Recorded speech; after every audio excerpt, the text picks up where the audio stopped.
அன்பு மிரக்கவும் தயவு நிறைந்த ஆண்டவரை, மறுபடியுமாக இந்த ஓய்வு நாள் காலவழியிலே சுவாமி, எங்கெல்லாம் இருந்து தூர இடங்களிலிருந்து கிட்ட இருந்து உமது வேத வாக்கியங்களை நாங்கள் ஆராயும்படியாக இந்த இடத்திலே ஒருமுக பண்ணினதற்காக நன்றி அப்பா. ஒவ்வொரு உள்ளங்களையும் நீர் ஆசீர்வதித்திருக்கிறீர், வழிநடத்தி இருக்கிறீர். ஆவியானவர் துணை கொண்டு நாங்கள் ஒருங்கிணைப்பை நாங்கள் மேற்கொள்ளும்படியாக இந்த இடத்திலே உமது வேத வாக்கியங்களை நாங்கள் ஆராயிற பொழுது, சிந்திக்கிற பொழுது எங்களுடைய ஞான கண்களை திறந்து அதை ஞானத்தோடு பார்த்து உமது வழியிலே நாங்கள் பின்பற்ற எங்களை ஆசீர்வதிக்க வழிநடத்தி இம்மட்டு காலமும் நீர் வழிநடத்தியிருக்கிறீர். நன்றி. இன்னும் வழிநடத்துவீர் என்ற நம்பிக்கையோடு நாங்கள் ஒவ்வொரு நாளும் நடைபோடு எங்களை ஆசீர்வதிங்க வழிநடத்து. இயேசுவின் நாமத்தினால் ஜெபங்களும் பரம தகப்பனே. ஆமென்.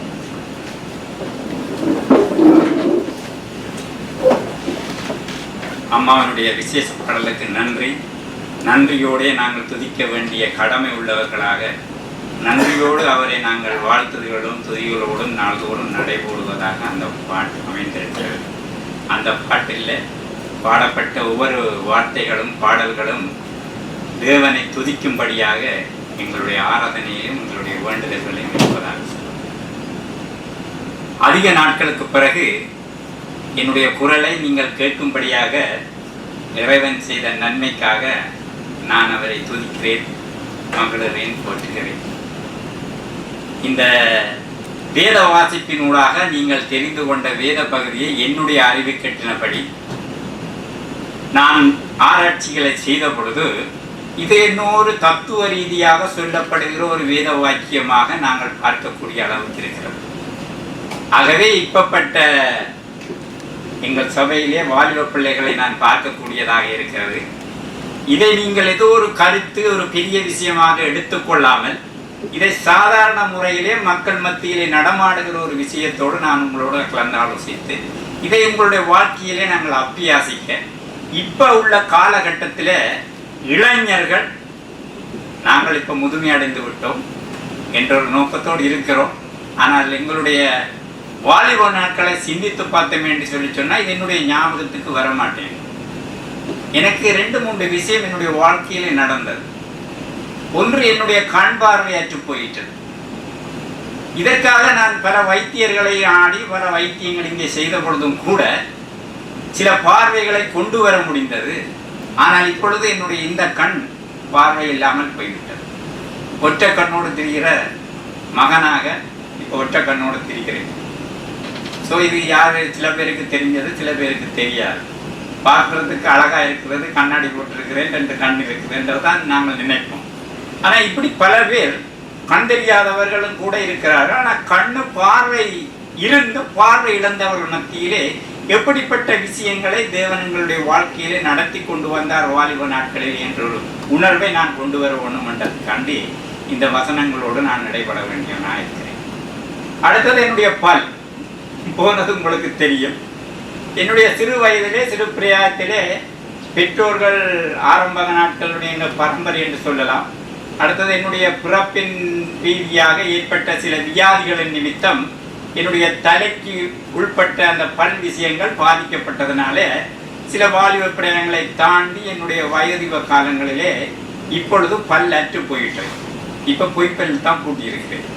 ஸோ இதுக்காக நாங்கள் பிரயாசம் எடுத்து ஏதோ விஞ்ஞான ரீதியாக எனக்கு பேசக்கூடிய அளவுக்கும் மற்றவர்கள் பார்ப்பதற்கு சிரிப்பதற்கு பல் இருக்கின்ற ஒரு தோற்றத்தையும் கொடுத்திருக்கிறார்கள் இந்த விஞ்ஞான உலகம். ஸோ அப்படி எங்களுடைய நாட்களை நாங்கள் கழிக்கிற பொழுதுதான் இந்த வேத வாக்கியத்தை நான் ஆராய்ந்த பொழுது, இந்த படிக்கிற பொழுது, ஆரம்ப காலத்தில் நான் இதை படிச்சிருக்கிறேன். ஆனால் இந்த காலகட்டங்களை நான் கடந்து வருகிற பொழுது இது எனக்கு உள்ளார்ந்த ஒரு உணர்வை கொடுத்து எப்படிப்பட்ட வாழ்க்கை இந்த பூலோகத்தை வாழ்ந்திருக்கிறேன் என்ற பகுதியை நான் வாலிப நாட்களுக்கு திரும்பி போய் பார்க்கிற பொழுது எனக்கு நினைவுக்கு வர மாட்டேன்றது. ஏனென்றால் நினைவு பகுதிகளும் அற்று போய்விட்டது. சில வியாதிகள் வந்ததை நிமித்தம் என்னுடைய குரல் வலைகள் அடைக்கப்பட்டு பாட முடியாத சூழ்நிலைகளும் கூட எனக்கு ஏற்பட்டிருக்கிறது. சில பாடல்களை நாங்கள் பக்தி வினயத்தோடு பாடுகிற பொழுது கூட இந்த குரல் வலை கொஞ்சம் நெருக்கப்பட்டு குரலை வெளியால் கொண்டு வர முடியாத அளவுக்கு என்னுடைய உடல்நிலைகள் பாதிக்கப்பட்டிருக்கிறது. ஸோ இது மற்றவர்களுடைய குறை என்று சொல்லாமல் நான் என்னுடைய குறைகளை வச்சு இதை நான் பார்க்கிற பொழுது நான் இதை ஒரு பக்தி வினயத்தோடு கொண்டு போய் உங்களையும் அந்த ஆராய்ச்சி நிலையத்திலே நான் அதை நிலைநிறுத்த விரும்புகிறேன். இன்னும் இன்றைய காலத்து வாலிப பிள்ளைகளுடைய மனநிலைமைகள் என்னவாக இருக்கும் என்று நீங்கள் உங்களுடைய பிள்ளைகளோடும் இனி வரப்போகிற நாட்களிலே இருக்கிற காரியங்களே நாங்கள் தெரிந்து கொள்ளக்கூடிய அளவுக்கு இருக்கோம். இப்பொழுது எனக்கு 61 வயசு. ஸோ நான் பழைய வாழ்க்கையிலே நான் சிந்தித்து என்னுடைய பிள்ளைகளோடு நான் பேசுகிற பொழுது என்னப்பா அது பழைய காலம் அப்பா என்ற அளவுக்கு அவர்கள் சொல்கிற அளவுக்கு நான் ஆகிட்டேன் என்ற ஒரு கவலையும் எனக்கு இருக்கிறது. இருந்தாலும் இப்போ உள்ள புது புது விஷயங்களை நாங்கள் அவர் மூலமாக நாங்கள் கற்றுக்கொண்டு ஆவிக்குரிய ஜீவியத்திலே என்னத்தை அவர்களோடு சேர்ந்து செய்யலாம் என்ற ஒரு பகுதியை நாங்கள் பார்க்கக்கூடியவர்களாக இருக்கிறோம். ஆகவே நான் இப்போ உள்ள வாலிப பிள்ளைகளுடைய சரிதியை எடுத்து நான் வாசிக்க விரும்பவில்லை. பழங்காலத்தில் உள்ள சில பேருடைய செயல்கள் முறை இப்போ உள்ள வாலிப பிள்ளைகளுக்கு அது ஏதுகரமாக இலகுவாக கொண்டு செல்லும் என்ற ஒரு பகுதியோடு நான் உங்களோடு பழைய காலத்திலே எப்படிப்பட்ட நபர்கள் எப்படியான விதத்திலே ஊழியத்தை மேற்கொண்டாங்கள் என்ற ஒரு விஷயத்தை 2-3 பேருடைய வாழ்க்கையில் நடந்த சம்பவத்தை நான் உங்கள் மத்தியிலே வைக்க விரும்புகிறேன். முதலாவது, ஒரு சமுதாயத்தில் நடந்த ஒரு நிகழ்வை நான் உங்களோடு பகிர்ந்து கொள்ள விரும்புகிறேன். வயோதிபம் முதிர்ந்த காலத்திலே வயோதிப தாய் ஒருவர் வீதியோரத்திலே சென்னம்மா நகரத்திலே ஒரு மரத்துக்கு அடிவாரத்திலே உட்கார்ந்து கொண்டிருக்கிறார். அலங்கோலமான உடைகள், மொட்டையடிக்கப்பட்ட தலை, அதுவும் பெண் வயது நிறைந்ததிலே பார்ப்பதற்கு ஒரு ஒழுங்கற்ற நிலைமையிலே இருக்கிற நிலவே ஒருவர் கவனிக்கிறார். அந்த கவனிப்பு இவரை எவ்விதமாக அந்த அம்மாவின் மத்தியிலே பேச வேண்டும் என்ற ஒரு ஆர்வத்தை கொண்டு வருகிறது. இது ஒரு சமுதாயத்திலே நடைபெற்ற ஒரு நிகழ்வை சுட்டி காட்டுகிறாங்க. ஸோ இந்த பகுதியிலே அநேக பேர் அந்த தெருக்களிலே போய்கொண்டிருக்கிற பொழுது இந்த தனி மனிதர் ஒருவர் தன்னுடைய ஆவாவோடையும் பாசத்தோடையும் அந்த அம்மாவை நோக்கி போற ஒரு நோக்கத்தை அவர் மனதிலே ஏற்படுத்துகிறார். எப்படியாவது இந்த அம்மாவோட பேச முடியும் என்ற ஒரு காரியத்தோடு அவர் பக்கத்தில் அணுகிற பொழுது அவருக்கு பேரும் தெரியாது, ஊரும் தெரியாது, அறிமுகமும் இல்லை. ஆனால் இருந்த முறையிலும் அங்க உள்ள வழக்கத்தின்படி பெரியோரை அம்மா என்று அழைப்பது வழக்கம். அந்த அம்மா பெரியவரே என்ற ஒரு நோக்கத்தோடு இவர் ஒரு பட்டம் சூட்டுகிறார். பாப்பம்மா என்று சொல்லி ஒரு பட்டத்தை சூட்டுகிறார். சில பேர் சின்ன பிள்ளையில பாப்பா இங்க வாம்மா என்ற பகுதியை நாங்கள் ஆரம்பத்தில் சின்ன வயசுலே கேட்டிருப்போம், சொல்லி இருப்பார்கள், கூப்பிட்டு இருப்பார்கள். அதே போல இந்த ஐயாவும் இந்த அம்மையார் நோக்கு கிட்ட போய் பேச்சை கொடுத்து பழகிற விதமாக பழகிறதுக்கு ஒரு பேர் ஒன்று வைக்கிறாள், பாப்பம்மா என்று சொல்லி இதை ஒரு வார்த்தையோடு அந்த அணுகிக்கிற பொழுது இந்த அம்மாவும் திரும்பி பார்க்குறாங்க. இதடா புது குரல் ஒன்று கேட்குது, பாப்பம்மான்னு கூப்பிட்றாங்க. ஆனால் அவருக்கு பாப்பம்மா இல்லை பெயர். ஒரு குரலை கேட்ட பொழுது இந்த அம்மா திரும்பி பார்க்குறாங்க. திரும்பி பார்த்து ஒரு புன்முறுவலோடு இவரை நோக்குற பொழுது இவருக்கும் மேற்கொண்ட ஒரு விருப்பத்தை, தன்னுடைய ஏற்பட்ட விருப்பத்தை கொண்டு போய் சேர்க்கலாம் என்ற ஒரு உணர்வோடு அவருக்கு அணுகி, அம்மா உங்களுடைய நிலைமையை நான் பார்க்கிற பொழுது மிகவும் வருத்தமாக இருக்கிறது. இப்படிப்பட்ட நிலைமைக்குள்ளாகப்பட்ட ஒரு சூழ்நிலையிலே என்ன நடந்தது என்று விசாரிப்பதற்கு நான் உங்களை முற்படுகிறேன் என்று சொல்லி அவர் ஆரம்பிக்கிறார். அந்த ஆரம்பித்த சூழ்நிலையிலேயே இந்த அம்மாவினுடைய கதையை அம்மா சொல்லுகிறான். நான் ஒரு ஆசிரியராக இருந்து கணவனை இழந்து ஒரு மகனை படிக்க வைத்து MBA பட்டம் பெற்று மகன் திருமணம் முடித்து பிள்ளைகளோடு குடும்பமாக இருக்கிற பொழுது ஒரு 2 வருஷத்திலே தனக்கு ஏற்பட்ட மகிழ்ச்சியின் ஆரவாரத்தை சொல்லி முடித்து இப்பொழுது என்ன நடந்தது என்பதை அவர் சொல்லுகிறார். என்னுடைய மகனாலும் மருமக்களாலும் ஏற்பட்ட சின்ன பிரச்சனையினால நான் வீட்டை விட்டு வெளியேறி நான் இந்த நிலைமைக்குள்ளாயிருக்கிறேன் என்று சொன்னார். நான் ஒரு ஆசிரியை, ஓய்வு பெற்ற ஆசிரியர், கணவனை இழந்தவர். இருந்தாலும் இந்த நிலைமைக்கு என்னால் வாழ முடியாத நோக்கு போக்கு இருந்ததன் நிமித்தம் நான் இந்த நிலைமைக்கு தள்ளப்பட்டிருக்கிறேன் என்று சொல்லி இந்த ஐயாவோடு பேசுகிற பொழுது இந்த அம்மாவை எப்படியாவது முதியோர் இல்லத்திலே கொண்டு சேர்த்து ஆதரவு அளிக்கப்படுகிற ஒரு இடங்களில் சேர்த்து அதுக்கு ஆதரவாக ஏதாவது செய்யலாம் என்ற ஒரு உணர்வோடு இவர் பேசுகிற பொழுதுதான் இந்த முதியோர் இல்லத்திலே உங்களை கொண்டு சேர்க்கலாம் என்ற ஒரு வார்த்தையை வருகிறார். அம்மாவுக்கு கோபம் பொத்திக்கிட்டு வருகிறது. என்னென்று சொல்லி சொன்னால், வீட்டிலேயே தான் பிரச்சனை. இந்த அம்மாவை என்னை பராமரிக்க முடியாது என்று மருமகள் சத்தம் போடுறான். மகன்காரன் அந்த சத்தத்துக்கு எந்த ஒரு அசட்டையும் பண்ணாமல் பேசாமல் இருக்கிறார். முதியோர் இல்லத்துக்கு அனுப்பப்பட வேண்டும் என்ற ஒரு வார்த்தையோடு இந்த அம்மாவினுடைய 2 வருடத்துக்கு முன்னால் ஏற்பட்ட விளைவுகளை சிந்திக்கிறார். அப்பொழுதுதான் சொல்லுகிறார், இந்த விபரீத முடிவுகளால் தான் நான் இப்படியாக்கப்பட்டிருக்கிறேன். மகனுடைய போக்கு சரியில்லை, மருமகளுடைய போக்கு சரியில்லை. நான் எவ்விதமாக மகனை கஷ்டப்பட்டு இதில் இருந்து என்னுடைய ஒரு வாழ்க்கையை நிம்மதியை அடைந்து வாழ்ந்த பொழுது எனக்கு வயோதிப காலத்தில் ஏற்பட்ட நிலைமையினாலே நான் இந்த நிலைமைக்கு தள்ளப்பட்டேன் என்று சொல்லி அந்த ஐயாவுக்கு சொன்னதுனால ஐயா அந்த பேச்சை நிறுத்தி ஒரு ஆறுதலான வார்த்தையோடு அவர் தயாராகி அந்த அம்மாவை சமாதானப்படுத்தி அவரும் சமாதானத்தோடு போறார். ஆனால் அவர் உண்மையிலே அவர் சமாதானத்தோடு போகவில்லை. அவருக்குள்ளான ஒரு போராட்டம். இந்த அம்மாவை இந்த நிலைமைக்குள்ளாக்கப்பட்டிருக்கிற ஒரு சூழ்நிலைகள் சந்தர்ப்பங்களிலிருந்து நான் பாதுகாப்பு கொடுப்பதற்கு என்ன வழி செய்யலாம் என்ற ஒரு சிந்தனையோடு இவர் போறார். போய் படுக்கையில படுக்கிறாரு. நித்திரையும் வரையில்லை. எப்படியாவது இந்த அம்மாவை அதிகாலையில போய் சந்திக்க வேணும் என்று சொல்லி இவர் அதிகாலையிலேயே திரும்பி எழும்புகிறார். எழும்பி இந்த அம்மாவை விரைவாக பார்ப்பதற்கு ஓடி போறார். ஓடி போய் அந்த இடத்துல பார்க்குற பொழுது சனக்கூட்டமாக இருக்குது, திரளாக இருக்குது. திடீரென்று சனக்கூட்டமாக இருந்தால் எங்களுக்கு ஒரு பதட்டம் வரும். அதே மாதிரி இந்த ஐயாவுக்கும் பதட்டம் வருகிறது. என்னவா இருந்திருக்கு, இந்த இடத்துல தானே அம்மா இருந்தாங்க, பெரிய விபத்து நடந்துருச்சா, யாருக்காவது நடந்திருக்குமா, இல்லை அம்மாவுக்கு தான் நடந்திருக்கா, இல்லை அம்மாவுக்கு நடந்திருக்கான்ற நோக்கத்தோடு அணுகி உள்ளே போய் நெருங்கி பார்க்குறாரு. அந்த அம்மா இறந்த நிலையில் இருக்கிறார். ஸோ இந்த ஐயாவுடைய ஏற்பட்ட ஒரு அனுதாபம், ஒரு பராமரிப்பு, ஒரு தவிப்பாக அதுக்கு பரிகாரம் தேட வந்த ஐயாவினுடைய நிலைமை இந்த அம்மாவை மோசம் போயிட்டு ஒரு செய்தியை அங்கே கண்கூடாக பார்த்த பொழுது அவருக்கு ஏற்பட்ட என்னது, அவர் செய்ய முடியாத கையால் இழகாத ஒன்றை அவர் இழந்து விட்டதாக தன்னுடைய வாழ்க்கையிலே உணர்ந்ததாக அவர் இந்த கதையிலே குறிப்பிடுகிறார்.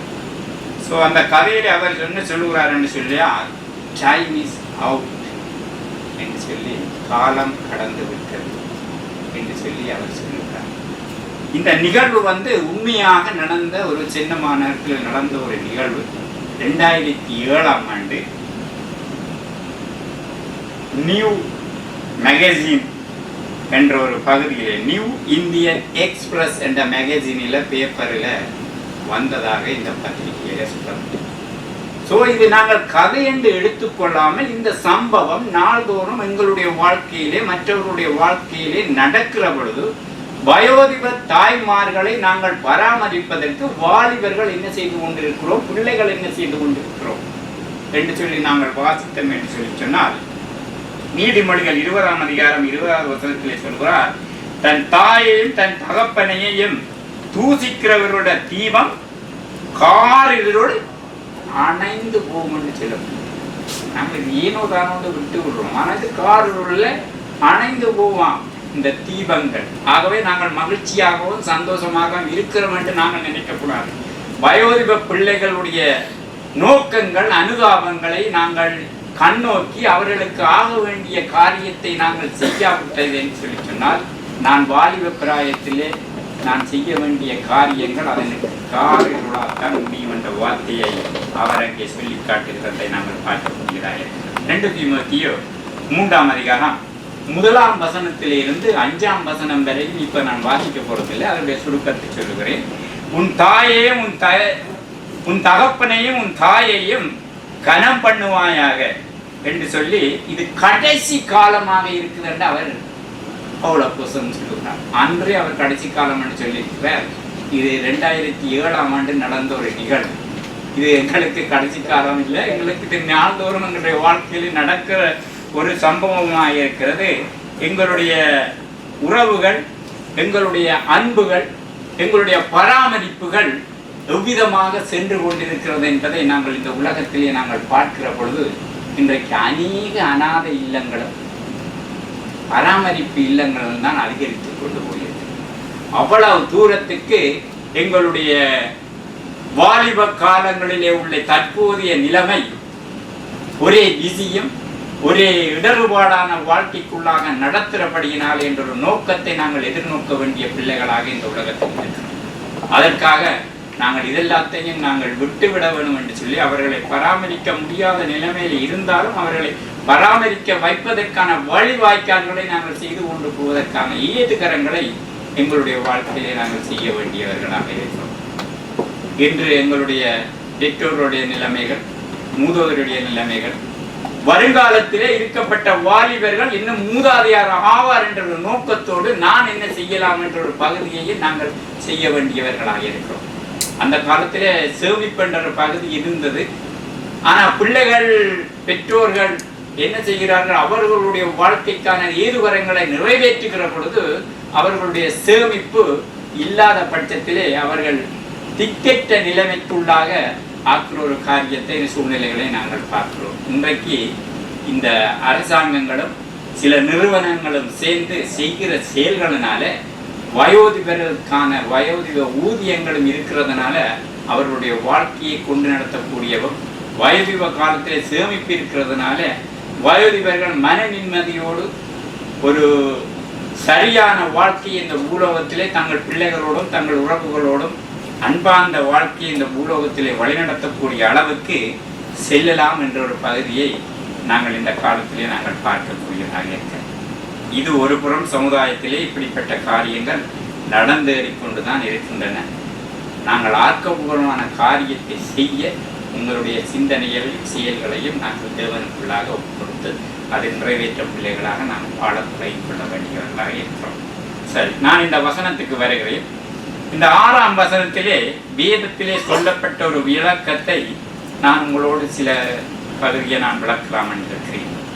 வெள்ளி கதிர விட்டு பொற்கிண்ணி நசுங்கி ஊற்றின் அருகே சால் உடைந்து என்று சொல்லி அப்படிய வசனங்கள் தொடர்ந்து போய்கொண்டிருக்கின்றன.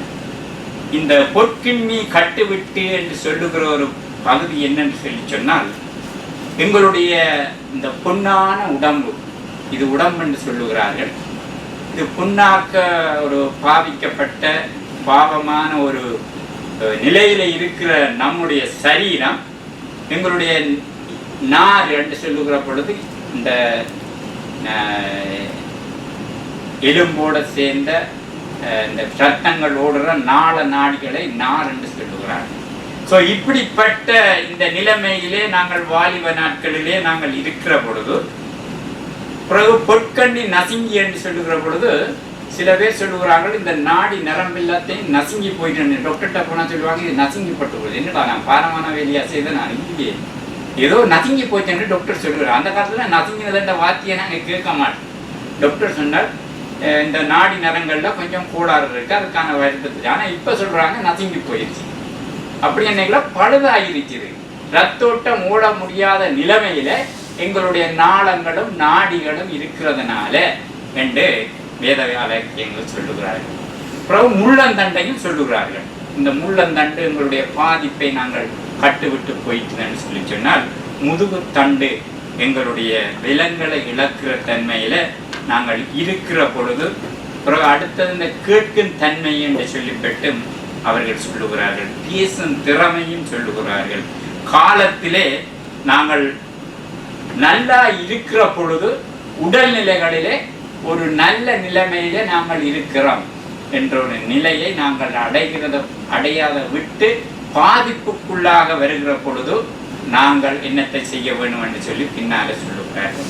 இது உள்ளான பகுதி, உடம்பின் உள்ளான பகுதிகளை ஒவ்வொரு விளக்கங்களாக அங்கே கொடுக்கப்பட்டிருக்கிறது என்பதை அவர் அங்கே சொல்லுகிறார். ஊற்றண்டை சாருடைந்து என்று சொல்லுகிற பொழுது ஒரு கிணத்திலே நாங்கள் தண்ணீர் வைக்கிற பொழுது ஒரு எதத்தையோ நாங்கள் பாவிப்போம். அந்த பாவினை அந்த கிணற்றிலே ஊற்றில்லாமல் போகிற தன்மையிலேயும், அந்த கிணற்றிலே தண்ணி எடுக்க முடியாத சூழ்நிலையிலே நாங்கள் இருக்கிற பொழுதும் என்று சொல்கிற பொழுது தான் அவர் அங்கே சுட்டி காட்டுகிறார். இப்படிப்பட்ட நிலைமையிலே நாங்கள் எங்களுடைய வாழ்க்கையை நாங்கள் இந்த பூலோகத்திலே கொண்டு போகிறது நிலைமை மிகவும் மிகவும் கஷ்டமாக இருக்கிறது.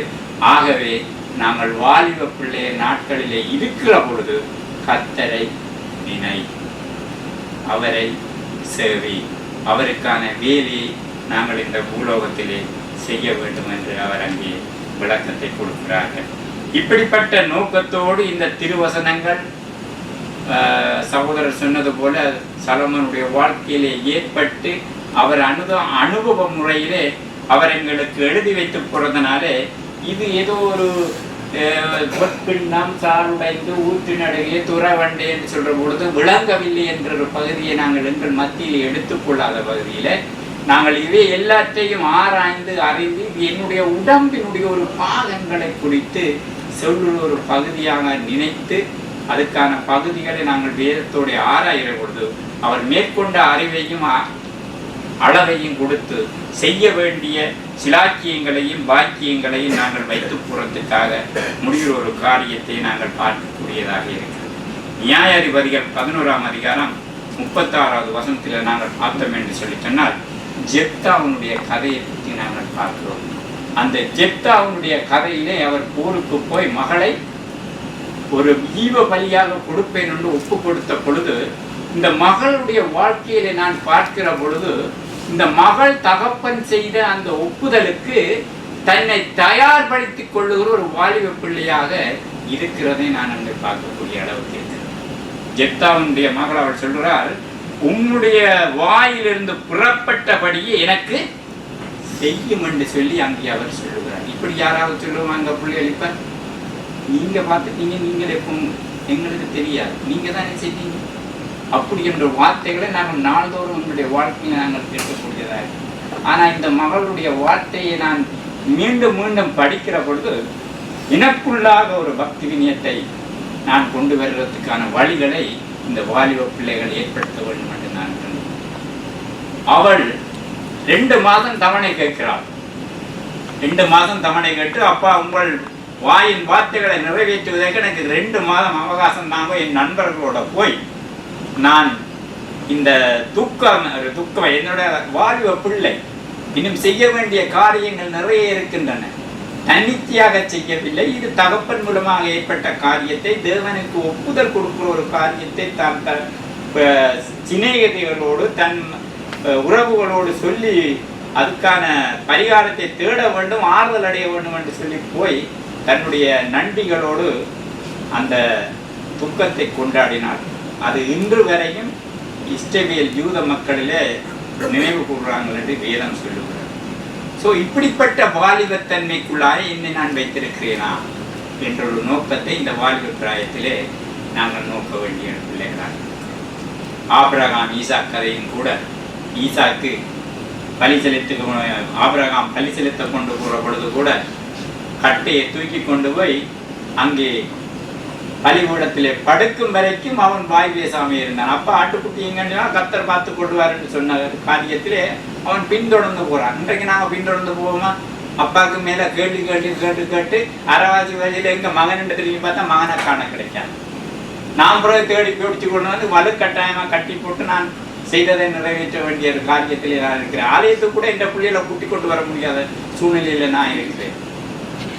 என்றால் அப்படிப்பட்ட ஒரு சூழ்நிலைக்குள்ளாக வாழ்க்கைக்குள்ளாக நாங்கள் இடரப்பட்டு நெருக்கப்பட்டு ஒடுக்கப்பட்டு இருக்கிறதுனால தேவனோடுக்குள்ள உறவை நாங்கள் பரம்பரையாக கடத்த முடியாத சூழ்நிலையில நாங்கள் இருக்கக்கூடிய ஒரு சூழ்நிலையை நாங்கள் பார்க்கிறோம். ஆகவே வாலிப பிள்ளைகள் வாலிப பிராயத்தில் இருக்கிற பொழுது தங்களை தயார்படுத்துகிற பெரியவர்களுக்கும் சிறியவர்களுக்கும் இப்பொழுதே தங்களை தயார்படுத்தினால்தான் இயேசு வருவார் என்ற காரியத்துக்குள்ளாக நாங்கள் நாள்தோறும் போதித்து அவர் வருகிற பொழுது இன்றைக்கு என்னுடைய ஓய்வு நாள் பாடத்தில் நான் எங்கே இருக்கிறேன், அவருடைய வீட்டுக்கு சேருவேனா கேள்விக்குறியாகத்தான் என் வாலிப பிராயத்திலே நான் நினைக்க வேண்டியவர்களாக இருக்கிறேன்.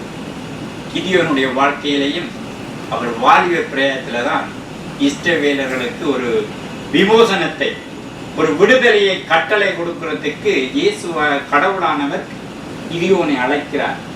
வா, உன் மூலமாக நான் இந்த ஜனத்துக்கு ஒரு நியாயத்தை கொண்டு வரணும் என்று அவர் கூப்பிடுகிறார். கூப்பிட்டு ஒரு யுத்தத்துக்கு அழைக்கிறார். இவனும் பல சந்தேகங்களோடு கடவுளோடு போராடுகிறான்.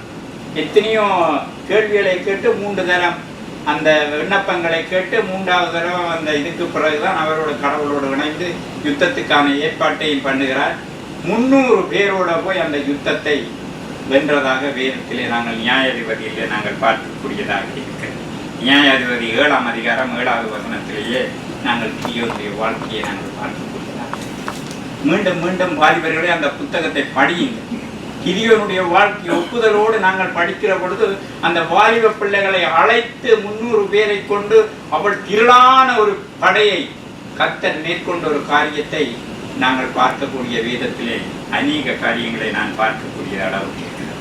இப்படியாக வாலிப பிராயத்திலேயே அநேக தீர்க்கதரிசிகளும் அநேக உபதேசிகளும் இந்த வேத புத்தகத்துக்குள்ளாக அடங்கியிருக்கிறார். தாவீது ராஜா கூட தன்னுடைய வாழ்க்கையிலேயே கோலியாத்தை எதிர்கொண்டு போன வயதும் கூட வாலிப வயதாக நாங்கள் காணக்கூடும். அவர்களுடைய சகோதரர்கள் படை வீரர்கள் தடுத்தும் கூட அவன் கர்த்தருடைய நாமத்தினாலே நான் அவனை எதிர்கொள்ளுவேன் என்று சொல்லி முதலாவது வாலிப பிராயத்திலே அவன் கர்த்தரை தேடினான். இக்காலத்திலே நடந்த நிகழ்வுகள் உங்களுக்கு தெரியும். அதற்கு பிறகும் அவன் விடாது தேவனுக்கு ஏற்ற பிள்ளையாக நடப்பதற்கு அவன் வாலிப பிராயத்திலே அந்த செய்த ஒரு காரியம் அவன் கடைசி மட்டும் வீழ்வலையும் எழுந்திருக்கக்கூடிய தன்மையை கொண்டு வந்ததாக நாங்கள் வேதத்திலே பார்க்கக்கூடியதாக இருக்கிறது. இப்படியாக அநேக பாடங்கள் அநேக காரியங்கள் வேதத்துக்குள்ளாக இருப்பதனால நாங்கள் அநேக காரியங்களை நாங்கள் வேதத்திலே நாங்கள் பார்க்கக்கூடியதாக இருக்கிறது. இன்னும் ஒரு 2 பேருடைய வாழ்க்கையை சொல்லி நான் கதையை முடிக்கின்றேன். சிகன் பால்கு ஐயர் என்று சொல்ற ஒரு காரியத்தை ஒரு நபரை நாங்கள் அதில் பார்த்திருக்கிறோம். சில பேர் அறிந்திருக்கிறீர்கள். இவர் இந்தியாவிலேயே தரங்கம்பாடி என்ற இடத்திலே அநேக ஊழியங்களை செய்து அநேக காரியங்களை அவர் ஊழியக்காரர்களோடு சேர்ந்து தமிழில அவர் உட்கார்ந்து சின்ன பிள்ளைகளோடு அவர் உறவாடி அவர்களுடைய சமுதாயத்திலே பேசக்கூடிய வார்த்தைகளை தமிழ் மொழியிலே மொழிபெய்த்ததாக சொல்லப்படுகிறது. இவருக்கு உதவியாக ஜெர்மனியிலிருந்து 2 பேர் ஜெர்மனி பாஷை பேசக்கூடியவங்களும் டெனிஷ், கிரேக்கம், லத்தீன், எபிரேயர் ஆகிய மொழி பேசக்கூடியவங்கள் சிகன் பால்க்கு உதவி செய்ததாக சொல்லப்படுகிறது. வாலிப காலத்தையா செய்தார்கள்? இல்லை. வாலிப காலங்களிலே தாங்கள் கிறிஸ்துவுக்காக இந்தியாவிலேயே அவர்கள் தமிழுக்காக அநேக தமிழர்களோடு சேர்ந்து உரையாடல் நிகழ்வோடு தங்களுடைய வாழ்க்கையை மேற்கொண்டு இன்றைக்கு நாங்கள் தமிழில் படிக்கிறதுக்கு ஏதுகரமான ஒரு காரியத்தை அவர் செய்து போனதாக சரித்திரங்களும் வரலாறுகளும் சொல்லுகின்றன. பழைய ஏற்பாட்டில் ரூத் என்ற பகுதியை மொழிபெயர்ப்பதற்கான பகுதியை செய்து கொண்டிருக்கிற பொழுதுதான் 1719ஆம் ஆண்டு அவர் இறைவனடி சேர்ந்தார் என்று சொல்லப்படுகிறது. அந்த இறக்கும் தருவாயில் அவர் ஒன்று சொல்லுகிறார். அவர் மரிக்கும் போது மூடிய கண்களுக்குள் சூரியன் பிரகாசிப்பதாக கூறி மகிழ்ந்தார். பரலோக காட்சியை கண்முன் கண்டு ஒளி ஒளி என்ற இன்ப பெருக்கிலே சத்தமிட்டதாக உயிர் விட்டதாக அவர் சொல்லப்படுகிறது. 36 வயதில் அவர் மரணம் அடைந்ததாக சரித்திரம் சொல்லப்படுகிறது. இந்த இளைஞர் பகுதியில் குறுகிய காலகட்டத்திற்குள்ளால அவர் செய்து போனதாக இந்த சரித்திரங்கள் எங்களுக்கு சொல்லப்படுகிறது. இப்படியாக இன்னும் ஒரு டாக்டர் பட்டத்தை பெற்ற ஒரு வாலிப பெண் பரம்பரையாக அமெரிக்காவில் இருந்து 3-4 தலைமுறையாக ஊழியங்களை மேற்கொண்டு அந்த ஊழியம் இனி இந்த நாட்டில் செய்யக்கூடாது என்ற ஒரு பகுதியை வெறுப்போடு இருந்த பொழுதுதான் மீண்டுமாக டாக்டர் ஐயடா ஸ்கடார் என்ற இந்த பெண்ணு என்ன சொல்கிறான்னு சொல்லி சொன்னால், நான் இந்த ஊழியத்திலே ரங்க வேணும் என்று சொல்லி அந்த வாலிப பிராயத்திலே சிந்திக்கிறேன். எப்படி என்று சொல்லி சொன்னால் 2 சம்பவம் நடக்கின்றது. இவருடைய தாத்தா, இவருடைய அம்மா, பாட்டனார் எல்லாம் வைத்தியத்துறையிலே ஊழியம் செய்தவங்கள். அமெரிக்காவிலிருந்து முதலாக இந்தியாவில் போய் ஊழியம் செய்தவர்கள். இவருக்கு டாக்டர் படிப்பு தெரியாது. ஆனால் இருந்தாலும் அவங்களுடைய பரம்பரை அங்கே இறந்து போனதுனால அப்பா அங்கே இருந்து தன்னுடைய ஊழியத்தை மேற்கொண்டதால் அவரோடு சேர்ந்து துணையாக இவரும் அந்த வாழ்க்கையை பார்த்து நடமாடுகிறார். 3 சம்பவம் நடக்கிறது. 14 வயதில் கர்ப்பிணி நடந்த ஒரு பெண்ணை பிரவேசம் பார்ப்பது இந்த பிள்ளை பிள்ளைப்பேறு பார்ப்பதற்கு, அங்கே பிரசவம் பார்ப்பதற்கு என்னுடைய பல்லு பிரச்சனை பார்த்தீங்களா, வார்த்தை கூட வர மாட்டேங்குது. ஸோ இப்படியான சூழ்நிலைகளில் அந்த இருந்த பொழுது அந்த காலத்திலே இருந்தவர்கள் பெண்கள் தான் வைத்தியம் பார்ப்பதற்கு அழைப்பார். அந்த காலத்திலே அந்த அம்மா அந்த வீட்டை தட்டி, என்னுடைய மகளுக்கு பிரசவ வேதனை வழியா இருக்கிறது, மருத்துவச்சியில் தான் பார்த்தாங்க, இது முடியவில்லை, நீங்கள் வந்திருக்கா பாருங்கன்னு அவரை அழைக்கிற பொழுது, நான் வைத்தியத்துறையில இல்லை, என்னுடைய அப்பா தான் இருக்கிறாரு, நீங்க அவரை கூட்டி கொண்டு போய் வைத்தியம் பாருங்கன்னு சொன்ன பொழுது, ஆண்கள் பெண்களை வைத்தியம் பார்ப்பதற்கு அப்போது அனுமதி இல்லை. அந்த அனுமதி மறுக்கப்பட்டதுனால, அவர்கள் ஏற்றுக்கொள்ளாத பட்சத்தினால அந்த 3 சாவையும் அந்த அம்மையார் பார்க்கிறாங்க. பார்த்ததுக்கு அப்புறம் இவர்கள் நினைக்கிறார்கள், நான் எப்படியாவது ஒரு லேடி டாக்டராக வர வேணும் என்று சொல்லி அமெரிக்கா போய் படிக்கிறாங்க. படித்து திரும்ப அந்த படிப்புக்கு பிறகு எனக்கு இந்த ஊழியம் வேண்டாம் என்று சொன்ன அந்த அம்மையார் அந்த காலத்திலே அந்த ஊழியத்தை நிறைவேற்றி வைத்தியத்துறையின் ஊழியத்தை அவர் முடித்ததாக அந்த கதையிலே சொல்லப்படுகிறது. கிறிஸ்துவுக்கு பின் 1819ஆம் ஆண்டு இந்த நிகழ்வுகள் நடந்து அவர் சரித்திரத்திலே எழுதப்பட்டதாக சொல்லப்படுகிறது. இப்படியாக அந்த காலத்திலே வாலிப பிராயத்திலே நல்ல காரியங்களை செய்ய வேண்டும் என்று சொல்லி நினைத்து செய்ததனால நாங்களும் இன்று உட்கார்ந்து இந்த வேத பகுதிகளை தியானிக்கவும் ஆராயவும் முடிகிறதாக நாங்கள் பார்க்கக்கூடியதாக இருக்கிறது. கடைசியாக உங்கள் மத்தியிலே ஒரு பிரசங்கம் அல்ல உலகத்திலே செய்த பில்லி கிராம் என்ற ஒரு நபரை பற்றி நீங்கள் படிச்சிருப்பீங்க.